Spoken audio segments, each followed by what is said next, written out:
Téléspectateurs de Canal King Télévision, c'est l'émission Monde du Travail. C'est un numéro spécial qui nous permet de recevoir le président de la CDT, Confédération démocratique du travail, Guy Kourou-Guedila. Avec lui, nous allons développer quelques questions d'actualité, entre autres, l'accord de paix signé aux États-Unis par la RDC et le Rwanda. Est-ce que cette question concerne ou intéresse le monde du travail, précisément les syndicats? Les processus ou les négociations qui se déroulent à Doha, ça intéresse les syndicats? Nous allons voir toutes ces questions, les développer ici. Nous allons parler du respect et de l'application des résolutions prises lors de la commission sur le réajustement du SMIC. Nous allons évoquer également les travaux de la commission de la politique salariale que le chef de l'État a ouvert il y a de cela presque 2 mois et ça continue à tarder. On nous dit que ces travaux continuent toujours. Nous allons chuter par la question de la mission syndicale que le président de la CDT, Guy Kourou-Guedila, a effectuée à Genève, en Suisse. Bonjour, président Guy Kourou-Guedila. Bonjour, monsieur Alain. Ça fait quelques jours que vous n'êtes pas venu à Canal King Télévision. Aujourd'hui, nous sommes arrivés pour vous écouter puisque vous êtes les techniciens du travail, vous maîtrisez les questions du travail et échanger sur les questions que nous avons présentées dans les sommaires. Est-ce que l'accord de paix et économique signé aux États-Unis par la RDC et le Rwanda intéresse le monde syndical et les syndicalistes que vous êtes? Oui, merci beaucoup, monsieur Alain. Ce n'est pas une question que vous pouvez poser parce qu'avant d'être syndicaliste, je suis d'abord congolais. Et en tant que Congolais, nous avons besoin de la paix pour travailler. Et vous savez que les premières victimes de cette guerre, ce sont les travailleurs, ce sont les femmes, ce sont des sociétés détruites, les outils de travail volés, pillés, amenés au Rwanda, c'est les travailleurs tués, c'est les travailleurs qui ont perdu du travail, c'est les travailleurs qui ne sont plus payés là-bas à l'Est. Donc, vous ne pouvez pas demander si l'accord de paix intéresse, mais nous sommes même acteurs partie prenante pour cette paix. Nous devons l'être parce que ça nous intéresse. Sans climat de travail, pour travailler, il faut un climat, il faut un environnement. S'il n'y a pas d'environnement sain, nous parlons aujourd'hui le monde entier, et parce qu'on va en parler dans l'autre question, vous avez parlé de ce que nous avons fait à Genève. Donc, quand on parle de travail décent, c'est les conditions de travail. Dans un pays en guerre, il n'y a pas de meilleures conditions de travail. Demandez à ceux qui sont là à Goma, ceux qui sont là à Bukavu, nous avons les rapports chaque jour de ce qui se passe, la maltraitance, les impayements, le travail forcé. Donc, si la paix, si ces négociations ne nous intéressent pas, c'est que nous sommes vraiment irresponsables. C'est une question de la nation, c'est la vie de la nation, c'est le pays, c'est tous les Congolais qui sont intéressés et les syndicats en première ligne, ça nous intéresse. Parce que c'est la vie des entreprises aussi qui est liée à cette paix-là. Comment vous pouvez développer cette question que cela vous intéresse? Est-ce que parce que vous avez évoqué, les gens ne travaillent pas dans les zones occupées par l'armée rwandaise, une fois que la paix revient, et ces gens-là auront du travail avec les entreprises qui vont s'installer là-bas, vont donner du travail au peuple congolais basé dans cette contrée de la République? Oui, parce que cet accord-là prépare d'autres accords, vous le savez. Et c'est ça les grands enjeux. Ce que les gens ne comprennent pas, ou les Congolais ne comprennent pas, ou nos politiciens, ou certains politiciens ne comprennent pas, c'est qu'un pays ne se négocie pas. La vie d'un pays, ça ne se négocie pas. La vie d'un pays, un pays, on le défend. Un pays, c'est comme un bien. Quand vous avez hérité d'un bien, quand vous avez un bien, vous avez votre parcelle, vous avez vos biens, vous avez votre voiture. Ça s'appelle protection. Vous devez protéger ça coûte que coûte. Et ces accords de paix nous intéressent parce que dès qu'il y aura la paix, après ça, le président Félix est invité aux États-Unis pour signer des accords sur nos minéraux. Parce que pour que ces gens-là viennent, installer les entreprises ici, il faut d'abord qu'ils soient sûrs qu'il y a la paix. Et vous savez, quand il y a la guerre, ce sont les entreprises pillées, c'est les entreprises détruites, c'est tout ça et aucun pays, les Américains, ne vont pas. Et notre avenir maintenant en dépend. Notre avenir en dépend. Voilà pourquoi nous, en tant que CDT, notre organisation, nous sommes très, très impliqués sur cette question. Nous sommes très intéressés sur la question. Nous suivons la question à la loupe parce que l'avenir de nos affiliés, l'avenir de notre pays, même l'avenir des entreprises, de la vie de certaines entreprises en dépend. Au moment où je vous parle aujourd'hui, ça fait depuis le mois de février, à Goma, les travailleurs ne sont plus payés. Les entreprises ne sont plus payées. Comment moi je représente les travailleurs lorsqu'ils sont impayés, comment ça ne peut pas m'intéresser? Et qu'est-ce qu'il faut pour que ces gens-là soient payés? Il faut que la paix revienne, pour qu'ils viennent, parce que les gouvernements ici n'envoient plus l'argent de ces côtés. Les banques sont fermées et ce qu'ils doivent, pourquoi c'est fermé? Parce qu'il y a cette guerre. Et donc, sans la paix, l'avenir du travail n'existe pas dans ces zones-là occupées. Et même le travail lui-même n'existe pas. Parce que tous nos affiliés, nos collègues, les enseignants, les ceci, les écoles sont fermées. Les élèves dans les écoles sont dispersés. Les enseignants sont tués, kidnappés. Donc, tout ça, comment est-ce que ça ne peut pas ne pas intéresser?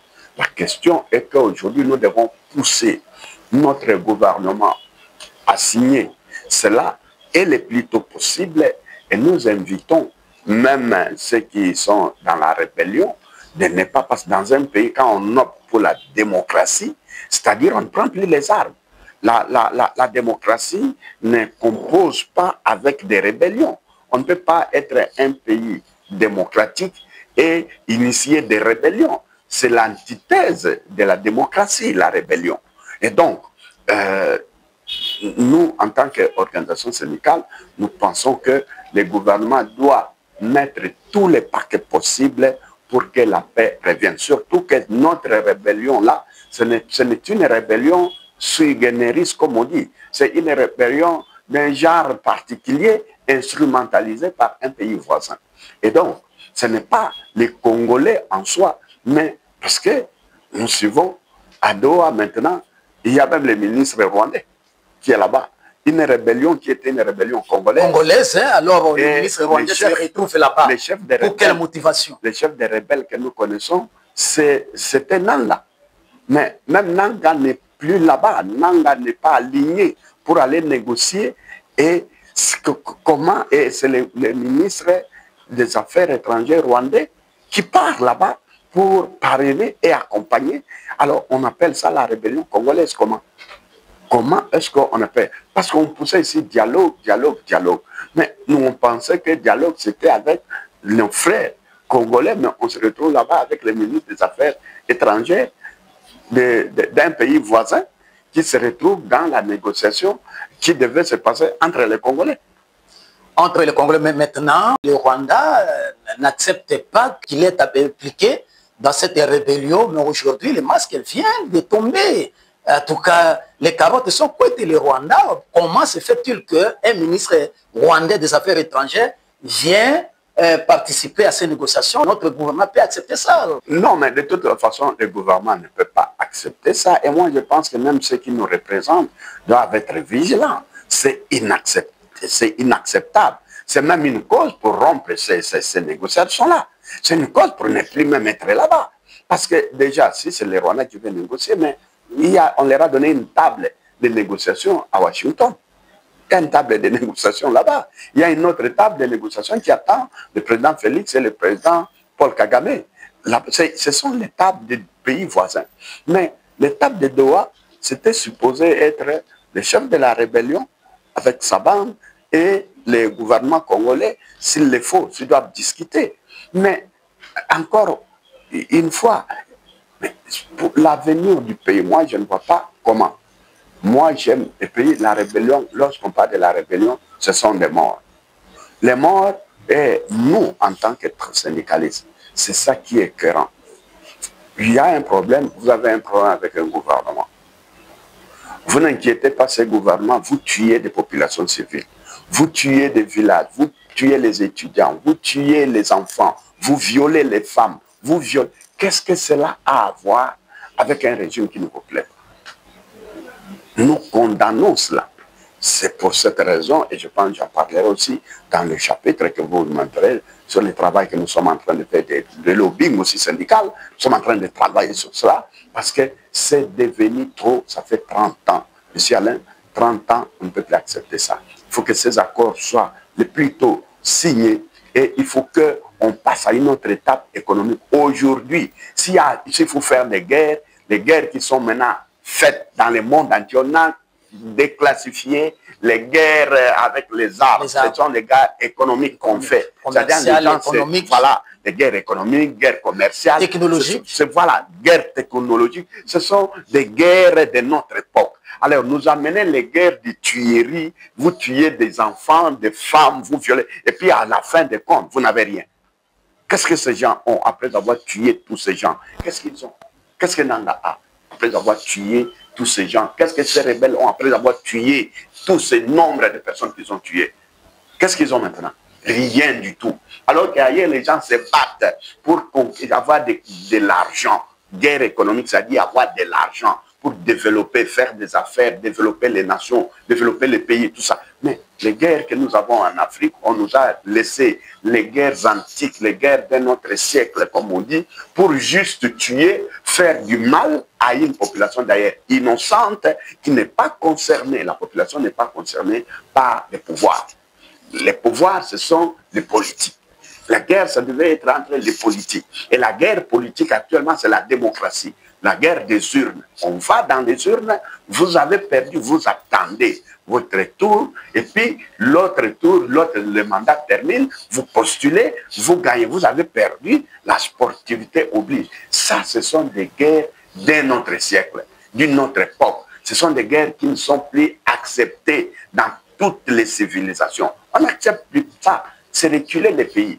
Donc, voilà pourquoi ces accords-là nous intéressent, M. Alain. Ne dites pas, et il ne faut pas, ici, je l'ai dit haut et fort.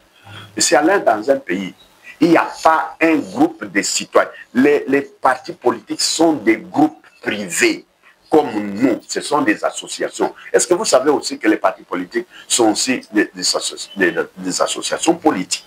Donc, ce n'est pas d'interdire aux gens, on dit non, cette question, c'est politique, les uns. Et puis, qui fait la politique?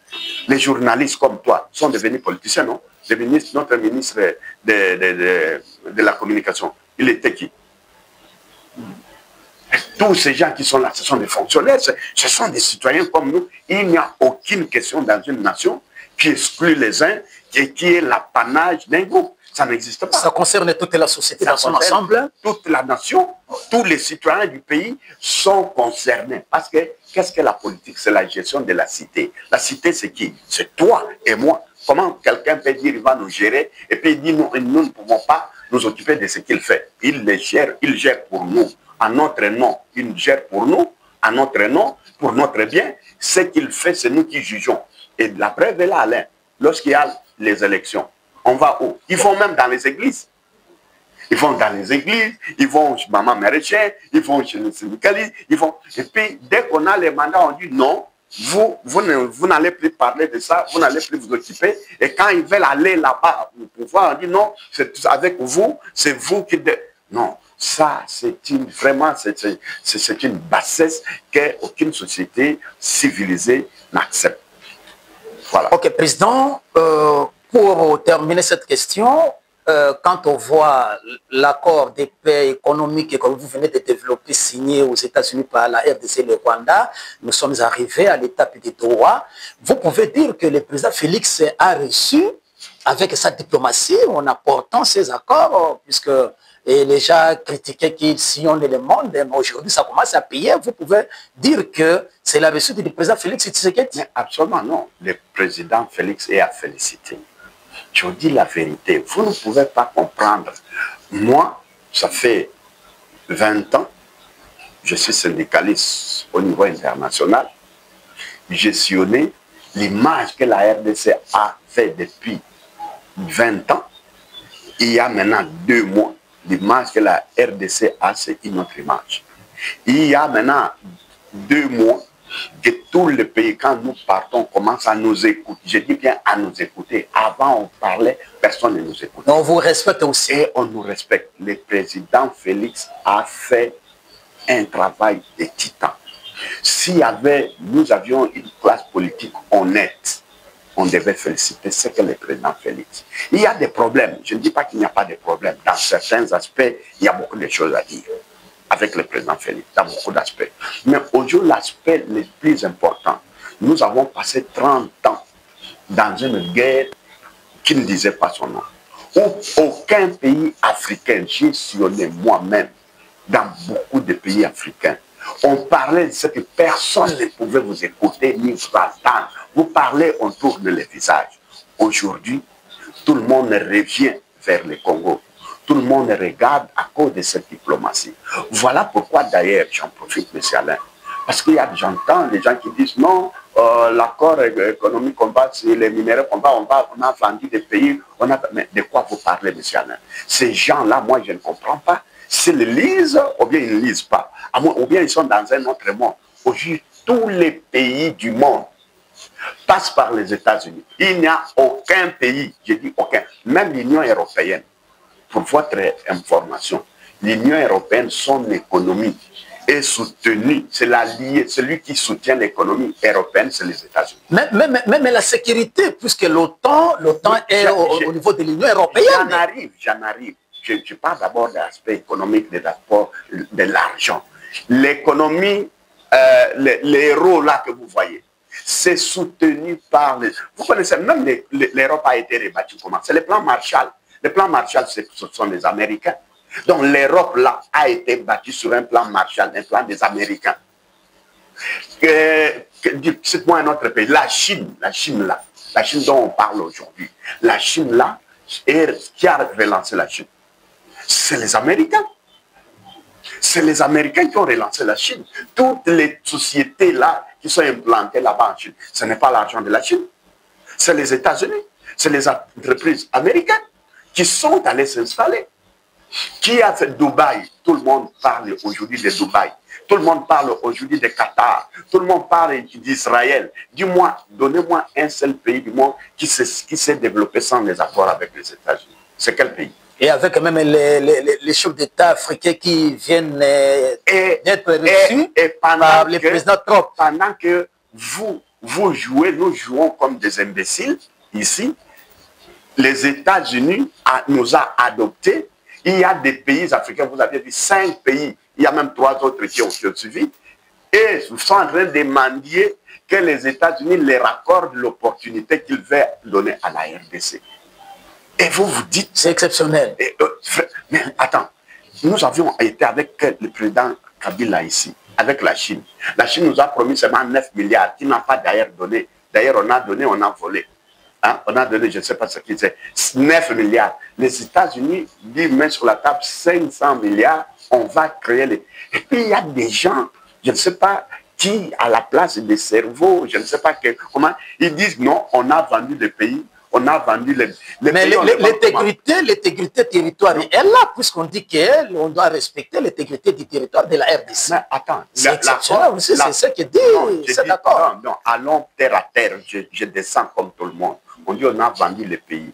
C'est-à-dire on va faire comment? Les États-Unis viendront à Piccoli, comme disent les Chinois, à Piccoli, Mabélé, ils mettent dans un avion, ils amènent ça aux États-Unis, où on va vendre ça comment? Comment les États-Unis vont acheter? Ils vont faire comment pour acheter et pour amener ceci? Au contraire, les États-Unis, ils vont construire des routes, ils vont construire les chemins de fer, ils vont construire les usines. Ces usines restent sur le sol du Congo ici.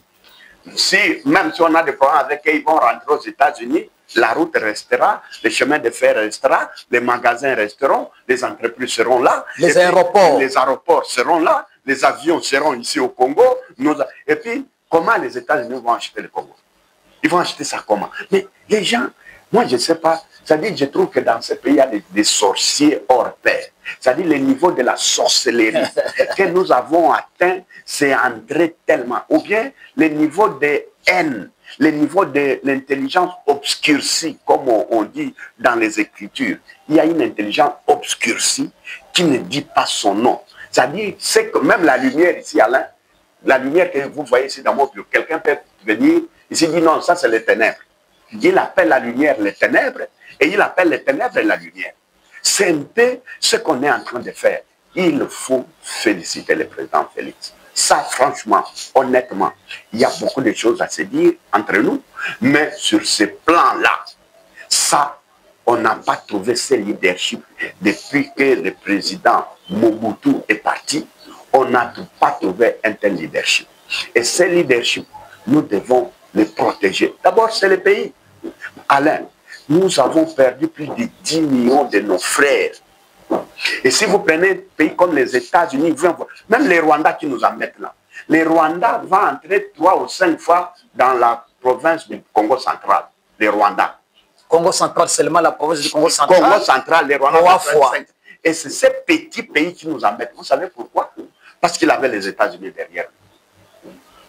C'est ça. Et ces États-Unis quittent les Rwandais, veulent venir au Congo. Et il y a des sorciers ici qui disent que non, c'est mauvais. C'est-à-dire qu'ils veulent que les États-Unis continuent à rester avec les Rwandais pour qu'on continue à nous tuer. Et quand les États-Unis vont venir, qu'est-ce qu'ils vont faire? Ils placent leurs affaires. La première chose, ils mettent les armées. Ils vont nous donner la sécurité. À nous tous. On ne va plus nous tuer comme on nous tue là. Et avec la logistique, on va donner la logistique. On va nous donner l'armée. On va former même nos gens. Il y aura même les transferts de technologies. Parce qu'il y aura des ingénieurs américains qui viendront au départ, qui vont former les ingénieurs congolais. C'est ce que la Chine a fait.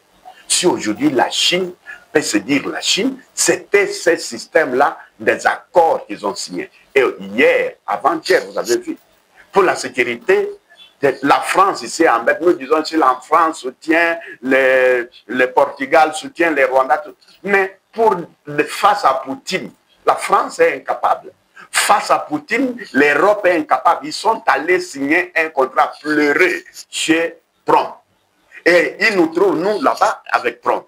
Et ce sont eux qui disent à nos politiciens, parce que c'est l'Europe.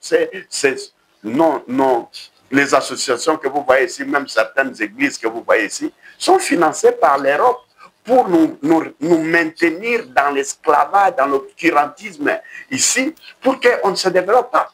Et vont aux États-Unis, ils font tout pour empêcher que les Congolais n'aillent pas aux États-Unis. Mais l'Europe va négocier sa sécurité où? Aux États-Unis. L'Europe va négocier sa protection où? Aux États-Unis. L'Europe va négocier son économie aux États-Unis. Et nous, on veut aller aux États-Unis. Tous les sorciers qui sont dans les mamelles des pays de l'Union européenne ici, qui sont financés jour et nuit ici, ils viennent raconter dans des chaînes ici qu'on va vendre les pays, on va vendre. Mais pendant qu'ils disent que ces gens, tous les politiciens qui disent là, on va vendre les pays, et ils ont acheté des maisons aux États-Unis. Leurs femmes sont aux États-Unis. Leurs maisons aux États-Unis. Leurs comptes à banque aux États-Unis. Alors, ils mentent qui? Ils se moquent de qui? Alors, les États-Unis veulent venir ici pour que nous qui n'avons pas l'occasion d'aller aux États-Unis, que nous ayons ce qu'eux sont allés prendre aux États-Unis. Ils disent non, c'est faux, c'est mauvais, on vend les États-Unis. On va fermer la route. Donc, au fait, ils veulent barrer la route. Ils disent non. Pourquoi Tobonga? Pourquoi on veut développer? Pourquoi nous aussi on sera heureux comme eux? Parce que si on ne peut pas aller dans les villes des États-Unis, on va nous améliorer nos routes ici, nos villes ici. Avec l'économie, l'argent va circuler, le tourisme, ça sera là. L'économie va tourner. Donc, voilà, M. Alain, pourquoi moi, aujourd'hui, en tant que représentant des travailleurs, en tant qu'organisation représentative de notre pays, je soutiens ce que les chefs de l'État, et nous soutenons à 100%. Les chefs de l'État ne peuvent pas mettre, n'écoutez même pas tous ces sorciers-là. Ne les écoutez pas. Ils ont leur compte là-bas, ils ont des maisons aux États-Unis, ils ont leurs enfants aux États-Unis, mais ils empêchent le Congo lui-même d'avoir les relations avec les États-Unis. Merci beaucoup, Président. Vous soutenez à 100% le président Félix Tshisekedi pour ses prouesses on a mené le pays à ce niveau de signature de l'accord de paix avec le Rwanda aux États-Unis. Et en tant qu'organisme syndical, vous dites que le président Félix Tshisekedi ne pousse pas écouter les gens qui sont en train de critiquer cet accord. Pas du tout. Revenons à la question des travaux de la commission du réajustement des SMIC que vous avez le Conseil national du travail. Conseil national du travail. Et nous sommes arrivés à quel niveau, comment il y a eu déroulement, puisque l'actualité a évolué, les formations ont évolué, et nous sommes arrivés au niveau de l'application des résolutions prises lors de ces travaux. On ne peut pas parler du déroulement de cette commission, de ces travaux, mais nous sommes arrivés à quel niveau avec les résolutions, puisqu'on parlait qu'il y aura la première application au mois de juin ou juillet, la première application, et la deuxième application au mois de janvier 2026. En tant que représentant des syndicalistes, en tant que central de la... Puisque c'est vous qui avez conduit ces travaux, c'est vous qui avez conduit les syndicats face au gouvernement. Qu'est-ce qui serait passé? Nous sommes arrivés à quel niveau avec l'application? Oui, monsieur Alain, c'est vrai. C'est moi qui ai conduit du côté des travailleurs les travaux du CNT du Conseil national du travail. Et nous avions travaillé essentiellement, ce n'est pas seulement l'esprit, il y a eu des résolutions très importantes pour le développement de ce pays. Nous avons pris des résolutions pour les SMIC, pour les travailleurs en général, mais aussi pour la santé, pour la couverture santé universelle. Nous avons, parce qu'on a dit on doit financer la couverture santé universelle, les employeurs doivent financer, les travailleurs doivent financer. On a pris des mesures pour cela. Nous avons arrêté qu'on puisse cotiser, les travailleurs puissent cotiser, qu'on ait un régime contributif pour que la couverture santé universelle devienne vraiment la préoccupation et la prise en charge soit faite par les travailleurs, par les employeurs et les gouvernements. Nous avons pris cette mesure. Nous avons pris aussi la mesure pour les SMIC. Mais pour les SMIC, on a arrêté des résolutions. Il y avait l'ajustement des salaires qui était de 7 000 à 14 000, qui doit s'appliquer au moins au 1er mai. En tout cas, ça doit s'appliquer. Le 1er mai, c'est déjà passé. Oui, j'arrive. Non, même si ça fait dans le monde du travail, il y a ce qu'on dit, on applique avec effet rétroactif. On peut faire une réunion en retard, mais on rattrape les mois qui est passé, on paye cela. C'est la pratique dans le monde du travail. Ça se passe, ce n'est pas tard, ça arrive. Mais le vrai problème est que le Premier ministre a signé un décret. Quand il a signé le décret, il n'a pas signé les annexes. Les annexes, c'est-à-dire la tension qui doit s'appliquer, on applique sur quelle tension. Mais ce n'est même pas un problème, c'est un problème de bonne foi. Les employeurs sont de bonne foi. D'ailleurs, pour ton information, après cette interview, nous avons une réunion avec la FEC, la NEP, donc avec les patronats congolais. Après cette réunion, nous aurons cette réunion parce que c'est à notre demande. J'ai demandé que nous puissions nous retrouver parce que nous trouvons que c'est la mauvaise foi. Nous sommes entendus avant qu'on aille au CNT. La première ministre nous avait reçus dans son cabinet. Quand la première ministre nous a reçus, les employeurs tous, des organisations comme la FEC, Copemeco, la NEP et les autres ont dit, nous sommes d'accord qu'on ajuste les salaires à 14 000. Il n'y a pas de débat, il n'y a pas de problème. Ils se sont opposés parce que ça devait s'appliquer depuis le mois de février. Ils se sont opposés, on dit non, parce que c'est le ministre qui a signé l'arrêté. Ça ne devait pas être l'arrêté, c'est le décret. Vous, Premier ministre, régularisez seulement. C'est ce qu'on a dit. Je suis devant la télévision. Et la Première ministre a régularisé. Et la Première ministre, malheureusement, au mois de février, elle nous a reçus, venait de régulariser très tard, c'est-à-dire au mois de mai. Déjà, elle nous a causé, elle aussi, 3 mois de retard. Mais ce signé n'a pas mis des années. La FEC encore revient, écrit une lettre avec des... Ce sont ce qu'on appelle des manœuvres dilatoires. La FEC est en train de faire des manœuvres dilatoires parce que le décret lui-même disait que la tension reste l'ancienne tension. Et que dans chaque entreprise, il y a une tension salariale. On ne l'invente pas. Les salaires jusqu'aujourd'hui, mais la tension avec laquelle on paye les salaires aujourd'hui, 116 000, c'est quelle tension? Mais avec la devise, dollar, avec le dollar, franc congolais? Non, c'est en franc congolais. C'est l'équivalent de 5 $, mais en franc congolais, c'est 14 000. Est-ce que cela on doit respecter, on doit les respecter souvent? Non, Alain. Avec dollar, on paye en francs, mais Alain, écoutez, le paiement en francs n'est pas respecté. S'il vous plaît, Alain, vous m'avez posé une question, suivez la réponse. Le salaire a été ajusté à 14 000 francs. Ce n'est pas en dollars. Mais toute monnaie a une équivalence. Même si vous dites en dollars, on peut vous donner l'équivalent en francs congolais.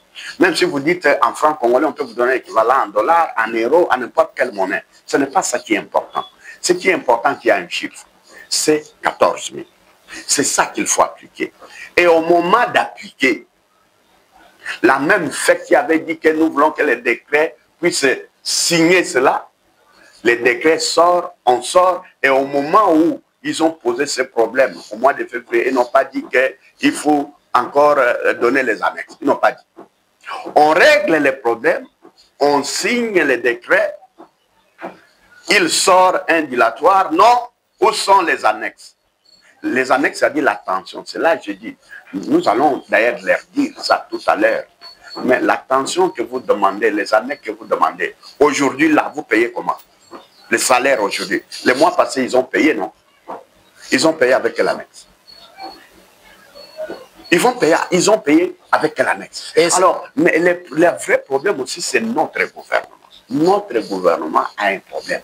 Les gouvernements acquisent tellement de faiblesses, vraiment, qui font que, apparemment, l'État n'existe plus. Ce sont des individus. Parce que non seulement, même pour les affaires des accords dont on venait de parler ici, même à affaire ici, j'entends des Cinco, c'est-à-dire dans un État, il y a quand même l'État. L'État, c'est celui qui a les pays, c'est lui qui gère. On ne donne pas les mandats celui qui a les aux associations. Les mandats, on ne donne pas aux associations, aux Cinco, ou à FEC, ou aux syndicats. Les mandats est donné au pouvoir public. Il a ce qu'on appelle l'impérium. C'est l'impérium, c'est-à-dire le pouvoir suprême de faire appliquer des forces ou degrés des lois.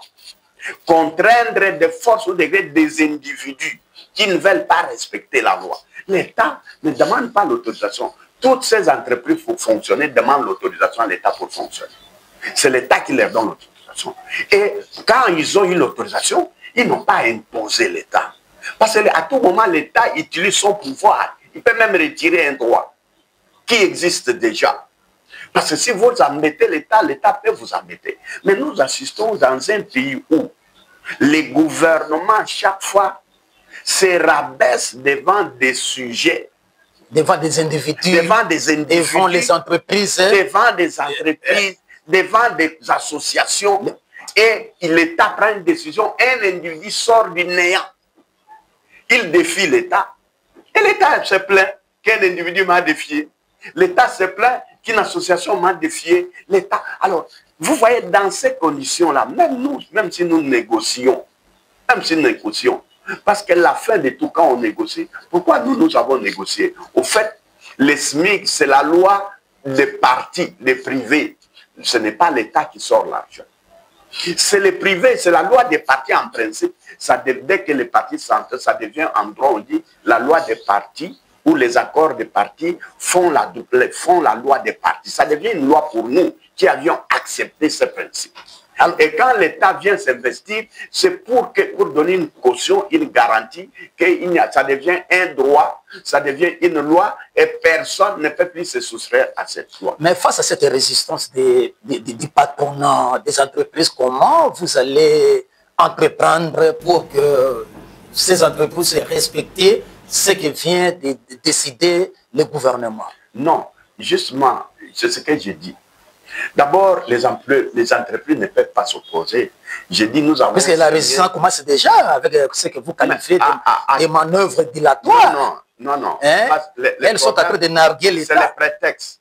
C'est les prétextes, mais c'est l'État aussi qui donne ces prétextes. C'est ça. Parce que la première ministre il connaît, parce que c'est un arrêté qu'elle n'a pas inventé, c'est un arrêté qui existe déjà. Cet arrêté-là a été signé dans une forme. Et pour signer cet arrêté, la première ministre devait signer dans la même forme. Elle a signé dans un aspect en négligeant d'autres formes. Et c'est là que l'AFEC vient prendre un prétexte dans cette forme. Je dis un prétexte parce qu'aujourd'hui, sans appliquer ça, ils sont en train d'appliquer les salaires, ils sont en train de payer les salaires avec les annexes. Ils payent. Alors pourquoi ne pas appliquer, parce que ce qu'on a changé, c'est simplement les taux. Pourquoi ne pas appliquer les mêmes taux avec les mêmes annexes que vous utilisez là d'habitude? Pourquoi? C'est là que je dis, c'est la mauvaise foi. Et c'est l'État qui donne toutes ces mauvaises foi et la lourdeur aussi avec laquelle, parce que dans les salaires là, il y a aussi les impôts de l'État. Et je vous dis que depuis le mois de février, l'État a perdu l'équivalent de 4 mois d'augmentation des impôts. Voilà ce que l'État a perdu. Et je ne comprends pas notre gouvernement, je ne comprends pas. Moi, je pense que les chefs de l'État doivent veiller. Parce que ce n'est pas possible. On augmente des salaires non seulement pour les travailleurs, mais pour les états de l'État. Parce qu'en même temps, dans la même proportion, les taxes de l'État augmentent aussi. Le travail se retrouve, l'État aussi se retrouve. Parce que ce sont des recettes aussi pour l'État. Quand on augmente mon salaire, on augmente aussi mon impôt directement. C'est-à-dire, ma capacité de payer à l'État augmente, mais aussi j'augmente les chiffres que je dois payer à l'État. Donc l'État a perdu 4 mois de salaire d'impôt. Les travailleurs ont perdu 4 mois pour rien. Et la première ministre est là, le ministre du Travail est là, le gouvernement est là. Ce n'est pas possible, ce n'est pas normal, monsieur Alain. Mais le message est passé, président Guy Coucou, abordant la question de la politique salariale, puisque le chef de l'État, Félix Tshisekedi Tshilombo, a lancé il y a 2 mois, presque 2 mois, les travaux de la politique salariale, mais nous apprenons que ça traîne. Jusqu'aujourd'hui, les travaux continuent. Comment on peut travailler pendant autant de mois, depuis que ces travaux ont été lancés, le go a été donné, mais qu'est-ce qui s'est passé réellement? Et surtout, la question de savoir quel est l'objectif de ces travaux, la politique salariale. Vous visez quel objectif en organisant, et puisque c'est vous, les travailleurs, vous, les syndicalistes, qui avez insisté afin que l'État puisse mettre cette politique salariale et qu'elle s'applique à travers les pays. C'était pour quelles raisons? Oui, il y avait, d'abord je commence par la dernière partie, l'objectif de la politique salariale. L'objectif de la politique salariale, c'est pour créer l'équité ou l'égalité devant l'employeur ou dans les conditions de travail. À la fonction publique, il y a un grave problème, Alain. Et je ne sais pas, mais contrairement à ce que tu dis, les travaux n'ont même pas commencé.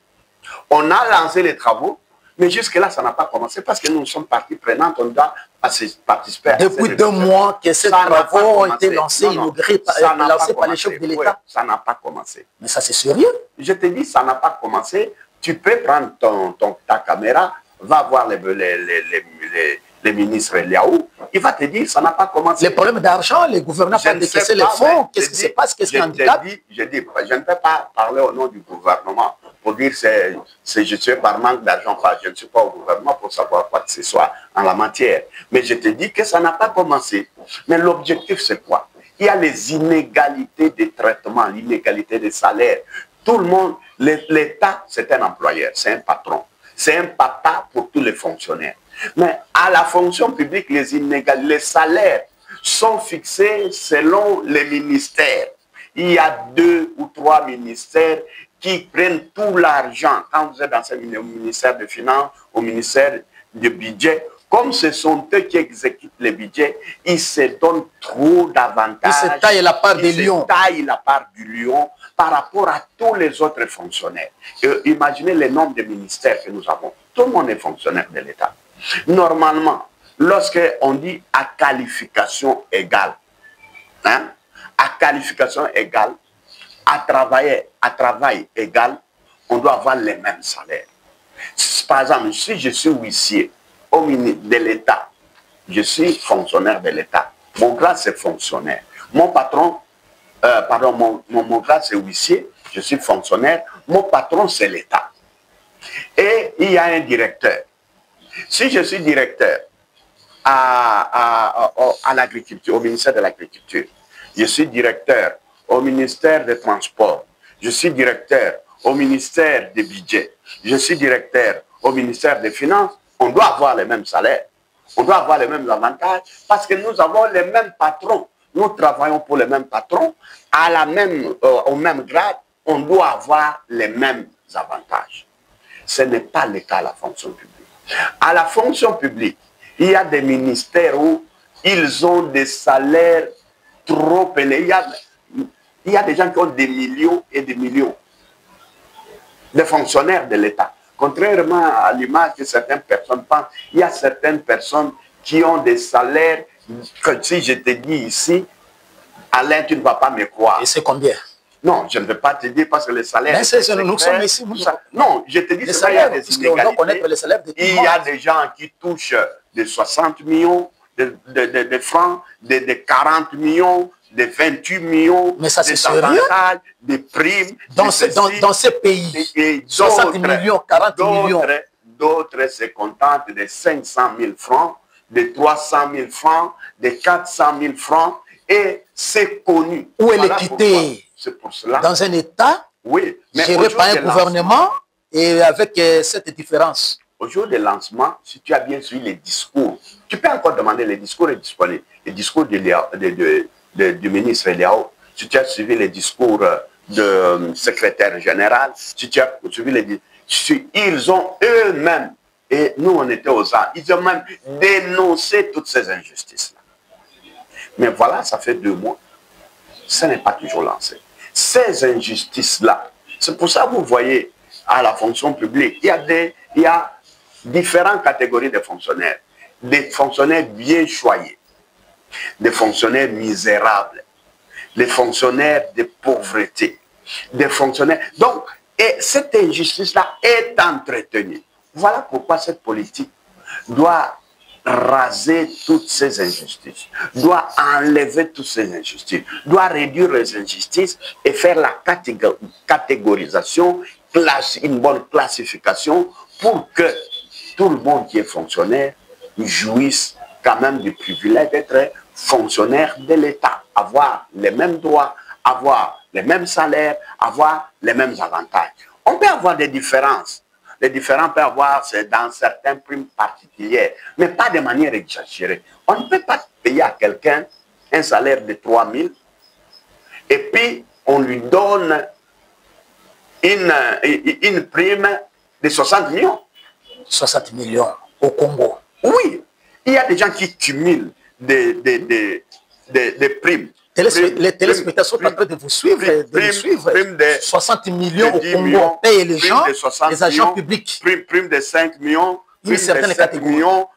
Et tous ces primes cumulées, un individu se retrouve à lui seul avec tout ça. Vous allez dans un autre ministère, quelqu'un a le salaire de 300 000 francs. Il a le salaire de 500 000 francs, de 600 000 francs. Mais tous sont fonctionnaires de l'État. Vous voyez. Alors, c'est ça qui fait que nous, une politique salariale, c'est-à-dire que c'est une orientation harmonieuse des salaires. On dit non, toi tu en as trop, pourquoi? Même dans les mêmes ministères. Même dans les mêmes ministères, il y a tellement des injustices. Je vous l'assure, si vous regardez, c'est incroyable. Mais c'est pour cette raison que, et là, c'est là où je félicite le monsieur Liao, le ministre, le VP Liao. Et là, il a perçu les problèmes et il veut qu'on puisse régler. Mais maintenant, malheureusement, ça prend du retard. Ça prend du retard et je pense qu'il faut que nous puissions aller vite parce que les travailleurs, les fonctionnaires de l'État ont droit à la vie. Et l'État doit donner les droits de vie à tous ces travailleurs qui sont des fonctionnaires. Merci beaucoup, Président. Nous sommes en train de chuter. Nous chutons avec la question de votre mission effectuée à Genève en Suisse. Qu'est-ce qui a été fait? Qu'est-ce que vous avez fait au cours de cette Assemblée générale qui réunit les syndicalistes du monde entier? Et aujourd'hui, les syndicalistes congolais ou les syndicats congolais participent à cette messe? Oui, d'abord, ça ne réunit pas tous les syndicalistes du monde, ça réunit tous les partenaires sociaux du monde entier, c'est-à-dire les gouvernements, les employeurs et les travailleurs ou les syndicalistes, les représentants des travailleurs, que vous appelez les syndicalistes. Donc, c'est un parlement, en fait, la conférence internationale du travail, c'est le parlement mondial du travail. C'est le parlement mondial. C'est là que tous les pays du monde envoient leurs délégations pour venir faire les rapports de la façon dont le travail est organisé, mais aussi c'est un lieu où on prend les décisions. C'est comme dans notre parlement ici, où on prend des lois. La même chose quand nous allons à la conférence internationale du travail, c'est la même chose. D'abord, on dit des problèmes qui se passent. C'est comme on fait les interpellations. Ici, on interpelle un ministre, on interpelle les gouvernements. Comme les vacances parlementaires, vous amenez les données. Pour les avis, donc vous amenez. Et là aussi, il y a des pays qui accusent, il y a des employés qui accusent leur gouvernement là-bas. Il y a des syndicats qui accusent leur gouvernement là-bas. Il y a des gouvernements qui sont interpellés sur les abus, les violations des droits de l'homme, les manques de SMIC. Par exemple, pour nous ici, les manques SMIC, l'année passée, j'avais porté plainte contre notre gouvernement. Et même aujourd'hui, on ne nous a pas payé l'émission pour cette... L'année passée, on ne nous a pas payé l'émission. Même cette année, bien que le président de la République lui-même en face nous a promis ça. Vous aviez suivi, c'était en direct. Les camarades de Kiyangi avaient dénoncé, le président de la République a donné l'ordre qu'on nous paye jusqu'aujourd'hui, on ne nous a pas payé. On n'a pas payé pour l'année passée. Même cette fois, on a payé. Nous sommes rentrés ici, on nous dit qu'on a payé pour les membres du gouvernement. On a payé pour les emplois, on n'a pas payé pour les syndicats. Mais ça bloque à quel niveau? Non, je dis, mais c'est de la magouille, tout simplement. Il y a une magouille qui est installée et je pense que nous allons suivre ça et nous allons écrire même des lettres. Je reviendrai même ici à la presse parce que je pense qu'il y a trop de blagues avec au niveau des comptables, c'est-à-dire des détournements. C'est-à-dire les détournements, ce n'est pas seulement les gestionnaires. Même certains comptables, on leur donne des dossiers pour suivre, ils s'arrangent avec leurs chefs, on détourne l'argent des missions des gens comme ça. Les détournements est devenu culture en RDC, c'est-à-dire à tous les niveaux, on est en train de détourner. Comment on peut dire on est allé en mission ensemble, c'est une équipe, c'est un ordre, un seul ordre de mission. Mais on vous dit qu'on a payé pour les gens qui étaient du gouvernement, les membres du gouvernement. On paye pour les emplois, on ne paye pas pour les syndicalistes. Est-ce que vous pouvez comprendre? Parce que le OP normal, ça fait plus de 12 ans que moi je suis dans cette délégation. Je n'ai jamais vu ni entendu ce que je suis en train d'entendre. Oui, Président, revenons sur le contenu, de ce qui a été dit lors de cette Assemblée générale. Cette Assemblée générale, à Genève. On a, c'est-à-dire, et là, je dis c'est le Parlement mondial. Mais là, il y a plusieurs thématiques. C'est une réunion qui se déroule à des vitesses incroyables. Il y a plusieurs réunions à la fois. Et dans tous les domaines de la vie. Il y a des ONG, sur la santé, sur des lois, sur le travail décent, sur le travail informel, sur les droits du travail, les violations des conventions. C'est-à-dire qu'il y a plusieurs réunions qui se déroulent en même temps.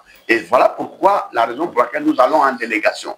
La délégation doit être nombreuse parce qu'il y a plusieurs thèmes où quand vous allez, votre délégation doit se diviser. Certains entrent dans telle commission, d'autres dans tel thème, et chaque pays présente leur point de vue ou enregistre les innovations qui sont données. Parce qu'après avoir dénoncé, on adopte des résolutions, on prend des résolutions.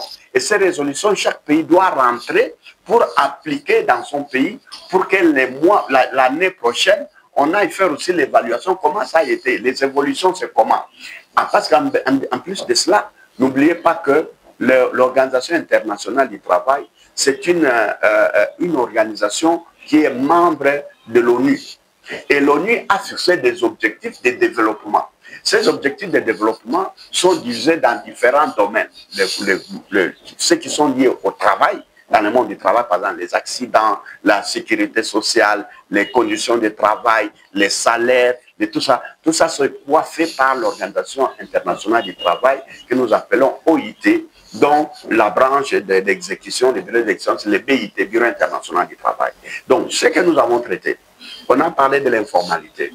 On a trouvé que dans le monde entier, il y a ce qu'on appelle le travail informel. Mais on a demandé depuis des années, on demande à chaque gouvernement de mettre des structures pour que le travail informel, ce que nous avons appelé le travail informel ici, puisse entrer dans la formalité, c'est-à-dire devient un travail normalement, qu'on signe les contrats, qu'on leur garantisse la sécurité sociale, qu'on leur garantisse les bonnes conditions. Même au niveau des ménages. Oui, même, oui, des ménages, les ménagères, ce que nous avons, ce que nous appelons comment, les femmes de ménage ou les hommes de ménage. Parce que c'est un travailleur. Quand tu engages quelqu'un comme ça, tu dois le payer, tu dois le déclarer, parce que tu peux prendre quelqu'un à l'âge jeune, à l'âge de 20 ans, de 25 ans, il travaille avec toi pendant 10 ans, pendant 30 ans, il va vieillir, il va aller à la retraite. Il faut que tu le déclares à la CNSS, il faut que tu payes la contribution chaque jour pour que, quand il va grandir, que la CNSS le prenne en charge. C'est ce qui ne se fait pas. Donc, il y a tous ces aspects-là, mais il y a aussi des aspects tels que les pays comme le nôtre, où notre gouvernement ici n'applique pas bien les SMI, on dénonce là, on parle, on interpelle, le gouvernement se justifie, tous les pays du monde écoutent, entendent ce qui est en train de se faire.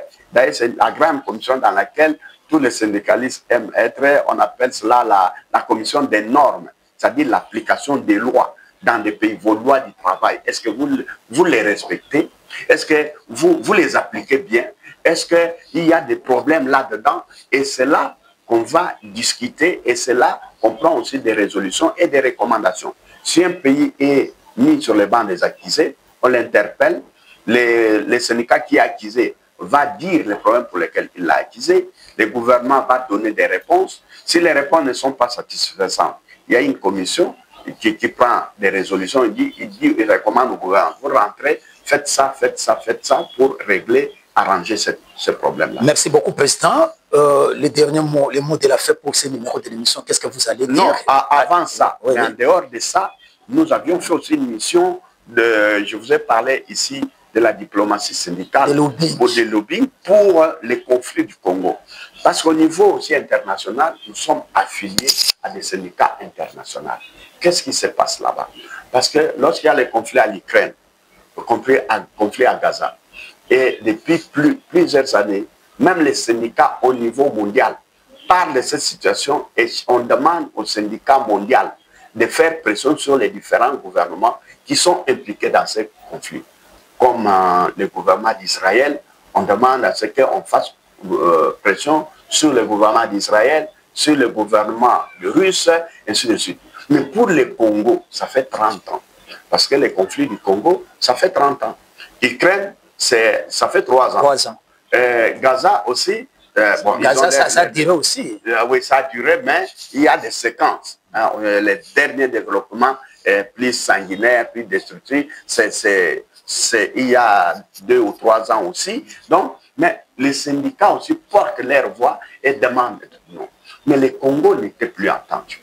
Le Congo n'était plus entendu parce que justement, la négligence de notre gouvernement fait que les pays comme le Rwanda a posté des syndicalistes dans plusieurs niveaux. Parce que dans un pays, la diplomatie, quand on dit diplomatie là, il y a la diplomatie parlementaire, il y a la diplomatie aussi économique, la FEC ici. Le gouvernement peut demander à la FEC de faire aussi la diplomatie.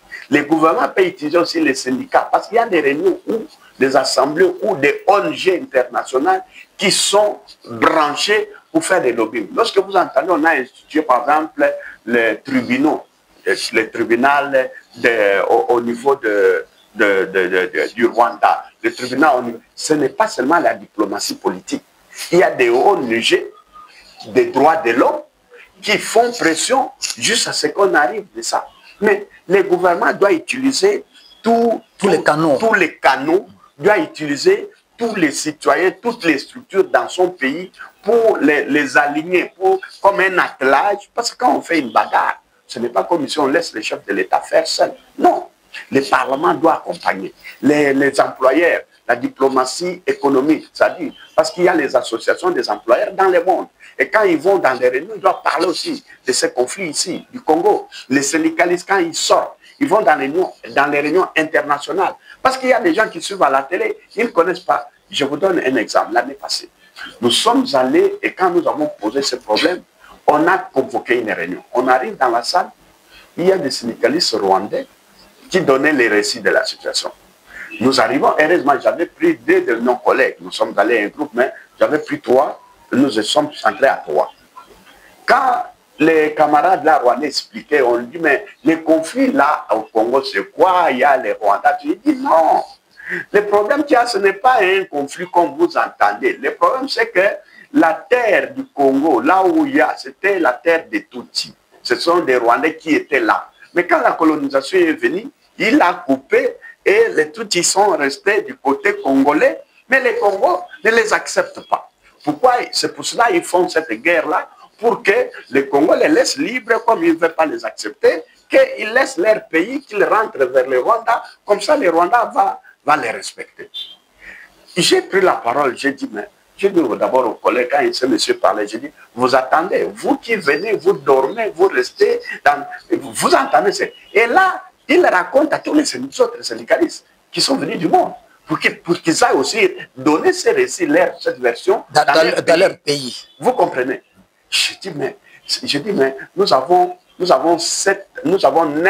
9 pays voisins. 9. Et c'est le seul pays où il y a des ressources. Parce que quand même si c'était, d'abord c'est faux. Ce qu'il dit là, c'est faux. Ceux qui nous ont colonisés, ce sont les Belges.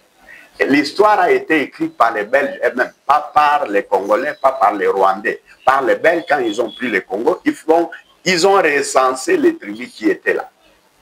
Les documents existent.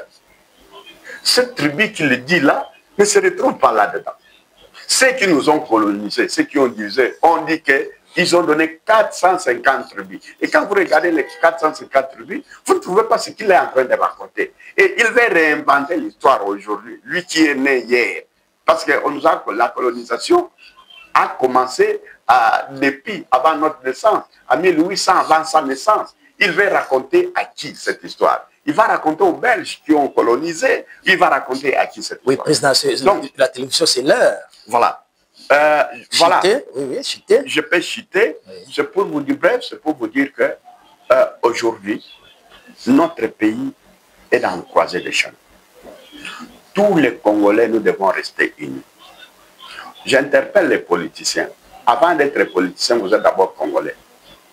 Quand vous grandissiez, personne ne grandissait politicien. Vous grandissiez des citoyens, des fonctionnaires, des travailleurs, jusqu'à un jour, vous décidez à faire la politique. Donc vous avez fait la politique parce que les Congos existent. Vous l'avez trouvé entier. Nous devons léguer les Congos à ceux qui viendront comme nous l'avons trouvé. Le jeu qui se fait, il y a un très mauvais jeu de la classe politique congolaise. Le jeu des intérêts personnels. On peut aller s'allier avec un ennemi pour avoir les postes. Nous ici, Alain, tu viens avec toi, Alain, ça fait plus de 10 ans, tu viens m'interroger. Moi, je suis déjà devenu ministre. Moi, je ne mérite pas d'être ministre. Et si je ne deviens pas ministre, c'est une raison pour moi pour aller prendre les armes. Il y a des gens qui prennent, mais qui sont même nommés, travaillent médiocrement, ne maîtrisent même pas là où on les met. Il y en a. Mais plusieurs Congolais qui méritent sont dans le silence. Ils n'ont pas fait la politique. Ils n'ont pas fait la rébellion.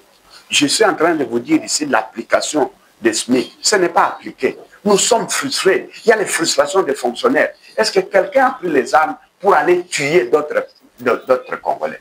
Donc, j'interpelle la classe politique. Et je pense que maintenant, il est temps que nous, la société civile, que les travailleurs se lèvent. Nous devons contrôler notre pays, contrôler nos politiciens. Nous devons veiller pour qu'aucune personne, aucune organisation, aucune association ne prenne le Congo en otage. Le Congo n'est pas un pays de politiciens. Le Congo n'est pas un pays d'un groupe de politiciens qui veulent rester éternellement faire le pouvoir et chaque fois vendre, aller faire même des contre-alliances pourvu qu'ils demeurent. Et je vais interpeller le président de la République pour dire qu'il a reçu les mandats. Et les mandats, il est le président le mieux élu de toutes les législatures depuis que la démocratie a commencé. Il doit utiliser son mandat de président pour défendre le pays. Le président de la République doit arrêter d'être un prêtre à la tête du pays. Il doit être un président qui défend son pays comme Israël défend son pays, comme Poutine défend son pays, comme tous les autres. Et s'il y a des personnes, s'il y a des individus qui se lèvent pour l'empêcher à défendre le pays lui a donné tous les moyens régaliens pour réduire tous ces gens-là, pour maîtriser tous ces gens. Donc, il faudra que le président de la République puisse comprendre et continue, à faire ce qu'il fait, mais alors avec beaucoup de détermination, avec beaucoup de courage. Il y a beaucoup de lenteur dans certaines décisions qu'il doit prendre. Et parfois, les gens profitent de tout ce temps pour vouloir faire du mal à la République. Donc, nous sommes pour que la situation ici, et je pense, Dieu merci, Dieu avec nous, Alain, je peux vous rassurer. Je peux vous rassurer, aujourd'hui, au stade où nous sommes, plus personne ne pourra arrêter l'élan qu'on a pris. Merci beaucoup. Vous jetez le fleur au président de la République. En même temps, vous l'avez interpellé. Téléspectateurs des canaux de télévision et de l'émission Monde du Travail, comme nous ne cessons de rappeler, l'émission Monde du Travail concerne toutes les questions liées au travail dans tous les domaines de la vie. Aujourd'hui, nous avons échangé avec le président de la CDT, Guy Coucou Guedila.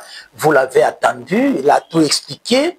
Et l'émission a porté sur des questions de l'heure, questions d'actualité, et l'accord de paix signé aux États-Unis entre la RDC et le Rwanda, la politique salariale, l'application des résolutions prises lors des travaux de la commission sur les SMIC et beaucoup d'autres questions.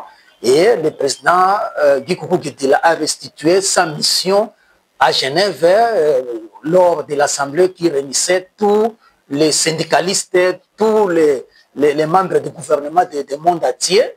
Voilà, vous l'avez suivi. Ce n'est pas à nous d'apprécier ce qu'il a dit. C'est à vous, téléspectateurs, de suivre et d'apprécier. Et s'il y a des doutes, la porte des canaux de télévision de l'émission Monde du Travail est ouverte. Vous pouvez venir en termes de solliciter droit de réponse. Nous allons vous l'accorder. Et merci beaucoup. Nous allons nous retrouver à la prochaine.